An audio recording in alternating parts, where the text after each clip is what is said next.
Hello friends, welcome back to my YouTube channel. ఈరోజు వచ్చేసి మనం India versus New Zealand match friends. ICC టాంపిటర్ final match and India వచ్చేసి న్యూజిలాండ్ని 4 వికెట్ల తేడాతో ఓడించి ఐసీసీ ఛాంపియన్ ట్రోఫీ గెలుచుకుంది. ఇది ఇండియాకి ఓవరాల్గా 3rd ఐసీసీ ఛాంపియన్ ట్రోఫీ అయితే and 7th ICC title friends. Okay, so ఈ వీడియో మరింత ముందుకు వెళ్లే ముందు ఫ్రెండ్స్ నాకు మీ సపోర్ట్ కావాలి. ప్లీజ్ నా యూట్యూబ్ ఛానల్ సబ్స్క్రైబ్ చేయండి అండ్ వీడియో లైక్ చేయండి. Let's go to the video friends.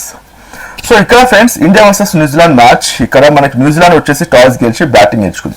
ఇలా వాళ్ళు చేయడానికి ఒక పర్టికులర్ రీజన్ ఉందని మనం చెప్పవచ్చు. ఒకటి ఏంటంటే మనకి వాళ్ళు లీగ్ దశలో ఆల్రెడీ ఇండియాతోనే మ్యాచ్ ఆడారు ఇదే దుబాయ్ స్టేడియంలో. సో ఇక్కడ వచ్చేసి వాళ్ళు ఫస్ట్ టాస్ గెలుచుకొని ఫీల్డింగ్ ఎంచుకున్నారు.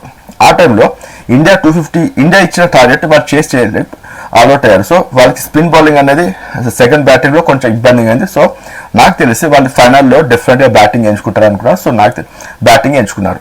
సో అనుకున్నట్టుగానే ఫ్రెండ్స్ వాళ్ళ టార్గెట్ ఏంటంటే ఫైనల్లో అట్లీస్ట్ ఇండియా లాంటి స్ట్రాంగ్ బ్యాటింగ్ లైనప్ ఉన్న టీంని 280 లేదా 300 స్కోర్ని ఇవ్వాలని అనుకున్నారు. సో అలాగే వాళ్ళు ట్రై చేశారని చెప్పాలి. ఇక్కడ మ్యాచ్కి మరింత ముందుకు వెళ్లే ముందు మనకు వాళ్ళ బ్యాటింగ్ లైనప్ వచ్చేసి విల్లింగ్ అండ్ రచిన్ రవీంద్ర ఇక్కడ మనకి ఓపెనింగ్ వచ్చారు. సో ఫ్రెండ్స్ ఇక్కడ వాళ్ళు అనుకున్న లక్ష్యం ఏంటి 280 అండ్ 300. అందరూ అలాగే అనుకున్నారు. ఇండియా లాంటి బ్యాటింగ్ లైనప్ ఇవ్వాలంటే అట్లీస్ట్ 280 కొట్టాలి. ఎందుకంటే మీరు సెమీఫైనల్ చూసుకుంటే ఆస్ట్రేలియా ఇండియా పైన 260 కొట్టింది.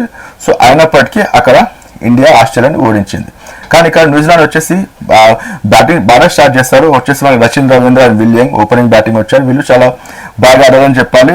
పవర్ ప్లేలు మాత్రం వితౌట్ ఎనీ లాస్ 45 రన్స్ కొట్టారు వాళ్ళు ఫస్ట్ 6 ఓవర్స్లో ఇక్కడ మీరు చూసుకుంటే. కానీ ఫ్రెండ్స్ ఆ తర్వాత మీరు ఇక్కడ చూసుకుంటే మనకి ఇక్కడ వరుణ్ చక్రవర్తిని తీసుకురావడం జరిగింది. మనం ఇక్కడ చూసుకుంటే వరుణ్ చక్రవర్తి మీకు తెలుసు ఆల్రెడీ సేమ్ న్యూజిలాండ్ టీం పైన తను 5 వికెట్లు తీసుకున్నాడు. సో ఇక్కడ కూడా తను ఆ ఇంపాక్ట్ చూపిస్తారని అనుకున్నారు. కానీ డెఫినెట్గా కొంచెం ఇంపాక్ట్ చూపించారని చెప్పాలి. సో తను మనకు వచ్చేసి వరుణ్ చక్రవర్తి ఇక్కడ విలియంని ఎల్బిడబ్ల్యూ చేయడం జరిగింది. అంతకుముందు ఫ్రెండ్స్ మనకి fast bowler Sunny and Hardik పాండ్యాని వీళ్ళు బాగానే ఎదుర్కొన్నారని చెప్పారు. ఎందుకంటే ఫాస్ట్ బౌలింగ్కి ఎలాగో మనకి మంచి ఎక్స్పీరియన్స్ ఉంది. ఇంకోటి ఆ స్పిచ్ అనేది మనకి ఫాస్ట్ బౌలింగ్కి అనుకూలంగా ఉంది.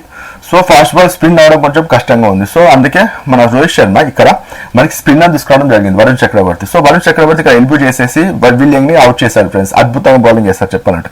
ఆ తర్వాత ఫ్రెండ్స్ మనకు వచ్చేసి రచిన్ రవీంద్ర అండ్ విలియమ్సన్ కొంచెం స్కోర్ బోర్డు ముందుకు తీసుకోవడానికి ట్రై చేస్తారు. కానీ ఇక్కడ చూసుకుంటే మన రచిన్ రవీంద్ర అద్భుతంగా బ్యాటింగ్ చేస్తున్నారు ఫ్రెండ్స్. 6 కొట్టాడు, ఆల్రెడీ 4 కొడుతున్నాడు. కానీ ఇక్కడ మనకు వచ్చేసి తను కుల్దీప్ యాదవ్ తీసుకోవడం జరిగింది. కుల్దీప్ యాదవ్ మీకు తెలిసి excellent left hand spinner and తను వచ్చేసి ఒక బ్రిలియంట్ స్పిన్ తో మనకి రచిన్ రవీంద్ర అవుట్ చేయడం జరిగింది. ఆ తర్వాత మనకి వాళ్ళ స్కోర్ వచ్చేసి 69 ఫర్ 2 వికెట్స్ అండ్ మనకు వచ్చేసి Williamson and Darren Mitchell. And Williamson మంచి ఫామ్ ఉన్నారని తెలుసా, లాస్ట్ మ్యాచ్ లో అద్భుతంగా ఆడారు సౌత్ ఆఫ్రికా పైన. అండ్ తను కొంచెం సీనియర్ ప్లేయర్ కూడా. ఈ సిచ్యువేషన్ కి తను అద్భుతంగా బ్యాటింగ్ చేస్తారు. కానీ ఇక్కడ సీన్ రివర్స్ అయిపోయింది ఫ్రెండ్స్. మీకు చూసుకుంటే మళ్ళీ అదే Kuldeep Yadav next over immediate గా మనకి విలియమ్సన్ అవుట్ చేయడం జరిగింది. ఇక్కడ విలియమ్సన్ అవుట్ చేయగానే డెఫినెట్ గా మ్యాచ్ స్టాండింగ్ అయిపోయిందని చెప్పాలి. ఎందుకంటే విలియమ్సన్ అవుట్ అవ్వక ముందు వాళ్ళ స్కోర్ వచ్చేసి 75 ఫర్ 2 అండ్ ఓవర్స్ వచ్చేసి 12 and 13 ఓవర్స్ మధ్యలో ఉండే. అంటే రన్ రేట్ బాగానే ఉంది అండ్ 2 వికెట్స్ మాత్రం వాళ్ళు కోల్పోయారు. కానీ అక్కడ విలియమ్సన్ టాప్ ఆర్డర్ బ్యాట్స్మెన్ ఒకరైన విలియమ్సన్ కూడా అవుట్ అయ్యారు. సో అద్భుతమైన బౌలింగ్ చేస్తారు కుల్దీప్ యాదవ్, బ్రిలియంట్. అండ్ తను క్యాచ్ కూడా పెట్టుకున్నారు ఇక్కడ వచ్చేసి కుల్దీప్ యాదవ్. సో వాళ్ళ స్కోర్ 75 ఫర్ 3.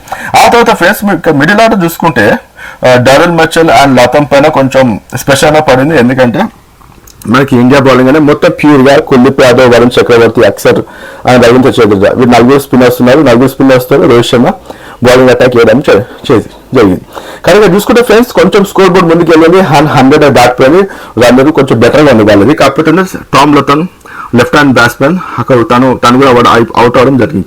ఇక్కడ టామ్ లతన్ వచ్చేసి ఆ కాల్లో కేవలం 14 రన్లు చేశారు. ఆ తర్వాత ఇక్కడ చూసుకుంటే రవీంద్ర జడేజా ఎక్సలెంట్ బౌలింగ్ లో ఎల్బిడబ్ల్యూ అవుట్ అయ్యారు.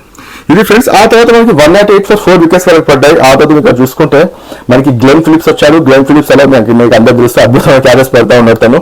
So Glenn Phillips and dial Mitchell కొంచెం స్లోగా అన్న స్కోర్ ని పిచ్ ని స్టడీ చేసి కొంచెం స్కోర్ బోర్డ్ ని ముందుకు తీసుకెళ్ళడం జరిగింది. సో చూసుకుంటే ఫ్రెండ్స్ ఆ తర్వాత మనకి 165 రన్స్ ఉన్నప్పుడు మనకి గ్లెన్ ఫిలిప్స్ కూడా అవుట్ అవ్వడం జరిగింది. ఇక్కడ మీరు చూసుకుంటే గ్లెన్ ఫిలిప్స్ 34 రన్స్ కొట్టాడు. తను ఒక 6 కొట్టి అండ్ 4 కొట్టేసి వరుణ్ చక్రవర్తి గ్లెన్ ఫిలిప్స్ బ్రిలియంట్ బౌలింగ్ చేసేసి క్లీన్ బౌల్ చేస్తారు ఫ్రెండ్స్.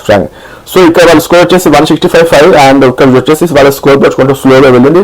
ఆ తర్వాత మనకు అనిపించింది ఏంటంటే వాళ్ళ రన్ రేట్ బట్టి వాళ్ళ స్కోర్ బోర్డ్ బట్టి అప్పటికి 38 ఓవర్స్ అయిపోయింది, నియర్ బై 40 ఓవర్స్.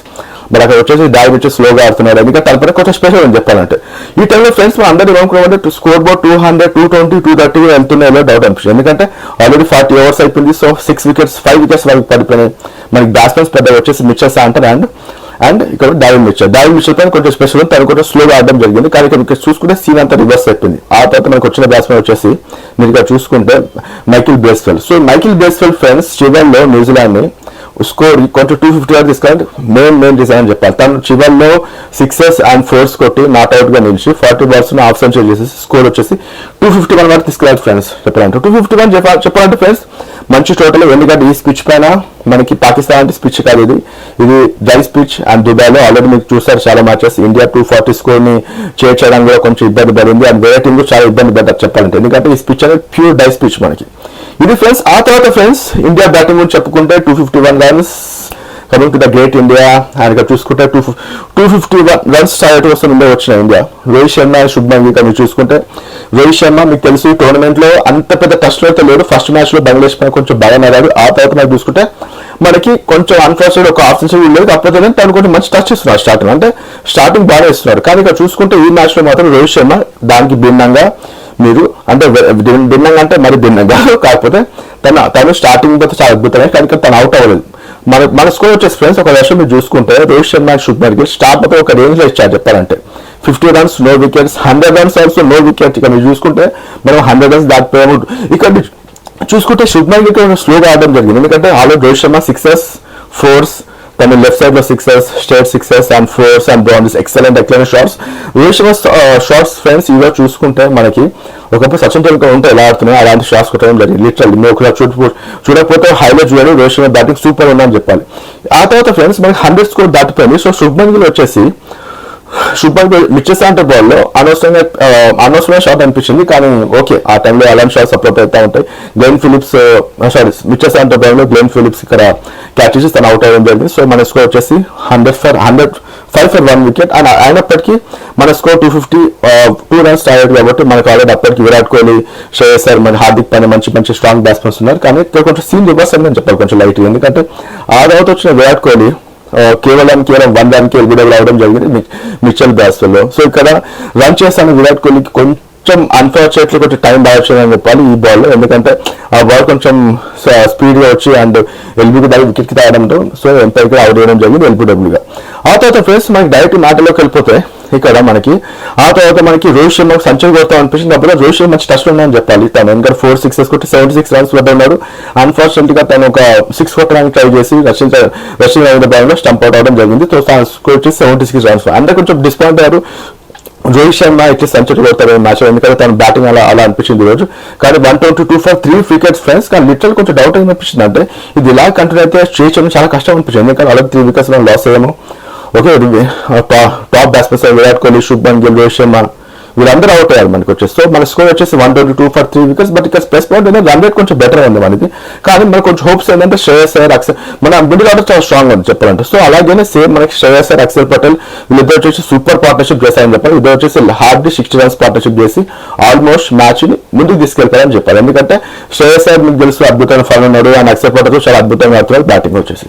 సో వీళ్ళిద్దరు ఫ్రెండ్స్ అద్భుతంగా ఆడారు అండ్ స్కోర్ బోర్డ్ 183 for 4 అయిపోయింది. 183 వచ్చేసి ఆ తర్వాత మనకి Shreyas Iyer Mitchell Santner ball Russian catch చేసి తను అవుట్ అయ్యారు. సో మన స్కోర్ బోర్డ్ కొంచెం ముందుకు వెళ్ళింది. ఆ తర్వాత వచ్చి అక్సర్ మనకి వచ్చేసి కేఎల్ రాహుల్ కొంచెం స్టడీగా మన తెలుగులో కొంచెం ఇన్నింగ్స్ ముందుకు తీసుకెళ్ళడం జరిగింది ఫ్రెండ్స్. ఆ తర్వాత ఫ్రెండ్స్ మన స్కోర్ వచ్చేసి 200 దాటిపోయింది. సో లాస్ట్ లో ఫ్రెండ్స్ మనకి హార్దిక్ పాండ్యా రావడం జరిగింది అండ్ అక్షర్ పటేల్ అవుట్ అయ్యింది. అక్షర్ పటేల్ తను ఒక అవసరమైన షాట్ కొట్టాలని మనం చెప్పొచ్చు, కానీ ఓకే. బట్ మనకి హార్దిక్ పాండ్యా వచ్చేసి లాస్ట్ లో అద్భుతమైన 6 కొట్టాడు, సూపర్ షాట్ అది. ఆ తర్వాత friends we are on 241 runs Hardik Pandya out అయ్యారు. అండ్ లాస్ట్ మనకి జడేజా వచ్చి విన్నింగ్ షాట్ వచ్చేసి 4 కొట్టేసి we got the match friends. 250 runs మనం చేంజ్ చేసాము సక్సెస్ఫుల్ గా. అండ్ న్యూజిలాండ్ వచ్చేసి మనం 4 wickets తో ఓడించాం ఫ్రెండ్స్. ఇక్కడ ఇది ఫ్రెండ్స్ ఓవరాల్ గా మ్యాచ్ ఒక రివ్యూ చూసుకుంటే, కానీ ఇక్కడ చూసుకుంటే జై హో India great, okay. And effort of the team India brilliant friends, ఎందుకంటే దుబాయ్లో అయినప్పటికీ అన్ని మ్యాచెస్ గెలిచాం, ఆస్ట్రేలియా ఓడించాం, న్యూజిలాండ్ 2 సార్లు ఓడించాం, పాకిస్తాన్ ఓడించాం, బంగ్లాదేశ్ ఓడించాం. సూపర్ ఇండియా ఫ్రెండ్స్ చెప్పాలంటే. సో 2024లో మనం ఒక్క మ్యాచ్ కూడా ఓడిపోలేదు. మన 2020 వరల్డ్ కప్ గెలిచాం. 2024 ఐసీసీ కూడా ఐసీసీ ఛాంపియన్ ట్రోఫీ ఒక్క మ్యాచ్ కూడా మనం ఓడిపోలేదు. మ్యాచ్ మొత్తం సిరీస్ ఐసీసీ ఛాంపియన్ ట్రోఫీ గెలిచాము. అన్నిటికీ కారణం మన టీమిండియా యొక్క కృషి అని చెప్పొచ్చు. విరాట్ కోహ్లీ, రోహిత్ శర్మ, మొత్తం టీమ్, శుభ్మన్ గిల్, శ్రేయస్ అయ్యర్ వీళ్ళందరూ ఒక కాంట్రిబ్యూషన్ ఉంది. బ్యాటింగ్ లో, బౌలింగ్ లో కూడా మంచి కాంట్రిబ్యూషన్ ఉంది. ఎస్పెషల్ చెప్పాలంటే మరి ఈ టీమిండియా మ్యాచ్ వరల్డ్ కప్ వేయడానికి మెయిన్ కారణం బ్యాటింగ్ తో పాటు బౌలింగ్ అని చెప్పొచ్చు. మన బౌలింగ్ కూడా ఉన్న తక్కువ స్కోర్ మనం అద్భుతంగా డిఫెండ్ చేసుకోవడం అండ్ స్కోర్ చేసింగ్ చేయడం కూడా మన బ్యాటింగ్ టీమ్ అద్భుతంగా చేసినామని ఇక్కడ చెప్పుకోవాలి. ఇది ఫ్రెండ్స్ ఓవరాల్ మ్యాచ్ రివ్యూ. జై హో India and India is the great. అది వచ్చేసి ఇక్కడ మనకి మ్యాన్ ఆఫ్ ది మ్యాచ్ వచ్చేసి రోహిత్ శర్మ అద్భుతంగా బ్యాటింగ్ చేస్తారు. 76 runs, brilliant for Rohit Sharma. And match the series వచ్చేసి రషీద్ రవీంద్ర మీకు తెలుసు ఈ టోర్నమెంట్ లో ఒక మ్యాచ్ తను మిస్ అయినా తను 266 రన్స్ కొట్టి tournament of the series of the player అయ్యాడు. తను కూడా అద్భుతంగా బ్యాటింగ్ చేశారు opposition team. Even New Zealand team కూడా ఎఫర్ట్స్ మెచ్చుకోవాలి. ఎందుకంటే వాళ్ళు ఈవెన్ ఒకప్పుడు ఇండియాకి 100 for no loss ఉన్నప్పుడు మ్యాచ్ క్లోజ్ వరకు వచ్చిందని చెప్పాలి. ఫ్రాంక్ చెప్పాలంటే not for one side match. కేవలం 1 over మాత్రం మిగిలి ఉంది అండ్ 4 wickets మాత్రం మిగిలి ఉన్నాయి. ఇండియా కూడా మ్యాచ్ లాస్ట్ వరకు తీసుకొచ్చిందని చెప్పాలి. కొంచెం కాంటెస్ట్ అనేది స్ట్రాంగ్ కాంటెస్ట్ అయింది చెప్పాలంటే. ఇది మ్యాచ్ చెప్పాలంటే ఫ్రెండ్స్. సో ఇది ఫ్రెండ్స్ నా యొక్క రివ్యూ. ప్లీజ్ నా రివ్యూ మీకు నచ్చిందని అనుకుంటున్నాను. నాకు మీ సపోర్ట్ కావాలి. ప్లీజ్ నా వీడియో లైక్ చేయండి అండ్ నా యూట్యూబ్ ఛానల్ సబ్స్క్రైబ్ చేయండి. నాకు మరింత హెల్ప్ అవుతుంది. ఏమైనా మిస్టేక్స్ ఉంటే కామెంట్ రూపంలో చెప్పండి ఫ్రెండ్స్, నాకు అర్థమవుతుంది. సో ఇది ఫ్రెండ్స్. Thank you friends. జై హింద్. బాయ్.